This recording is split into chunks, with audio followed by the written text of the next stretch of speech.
গাজীপুরে মাদ্রাসা ছাত্রকে মারধরের অভিযোগ, থানায় অভিযোগ দায়ের। বিস্তারিত জানাচ্ছিলেন বিপ্লব হাসান বুলেট, ক্যামেরায় ছিলেন নূর মোহাম্মদ মুর্শিদ। অভিযান নিউজ টিভির সাথে আছি আমি সাদেরপিন ভাবনা। গাজীপুর জেলার গাছা থানার ৩২ নম্বর ওয়ার্ডে শাকরাউডি এলাকায় এক মাদ্রাসা ছাত্রকে বেধড়ক মারধরের অভিযোগ উঠেছে প্রধান শিক্ষকের বিরুদ্ধে। এ ঘটনায় গাছা থানায় একটি সাধারণ ডায়েরি করা হয়েছে। ভুক্তভোগী ছাত্রের পরিবারের অভিযোগ, প্রধান শিক্ষক ছাত্রের বাবার কাছে অবৈধভাবে ১ লাখ টাকা চাঁদা দাবি করেন। টাকা দিতে অস্বীকৃতি জানালে ছাত্রকে মারধর ও শ্বাসরুদ্ধ করে হত্যার চেষ্টা করা হয়। এ সময় অন্যান্য শিক্ষকরা বিষয়টি টের পেয়ে এগিয়ে এলে অভিযুক্ত শিক্ষক ঘটনাস্থল থেকে পালিয়ে যান। পরে স্থানীয়রা আহত ছাত্রকে উদ্ধার করে তার পরিবারের কাছে হস্তান্তর করেন।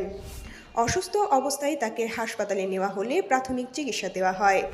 ঘটনার পর থানায় গেলে কর্তব্যরত কর্মকর্তা বিষয়টি পর্যালোচনা করে মামলা দায়েরের পরামর্শ দেন। পুলিশ ঘটনাস্থল পরিদর্শন করে স্থানীয়দের বক্তব্য গ্রহণ করেন।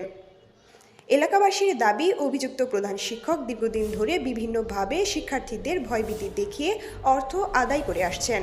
তবে এই বিষয়ে পুলিশের তদন্ত চলছে। তাহলে আবার ছুটি দেয় তো বাসায় গোসল করে খাওয়া দাওয়া করে আবার একটা বাজে যায়। হ্যাঁ, বুঝছেন? পরে মানে বাচ্চা ডরে কিছু বলে না আপনাদেরকে? আমার কিছু পরে না, আইও না। পরে যে ছুটি দিছে শুনে আইছে, আইছে পরে আমি গোসল করতে যাবো না, পরে দিয়ে বসতাম কি আব্বা কিছু খারাপ আছে। মানে আপনি দেখছেন বাচ্চা ডরে কিছু বলে নাই, তোমারে কি মারার পরে কিছু বলছে? নিষেধ করছে।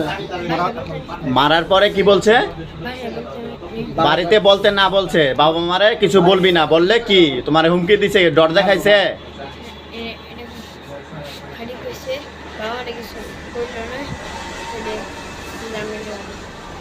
বাবা মারে কিছু বইলো না, বললে বললে কি আরো ধরে মারবো?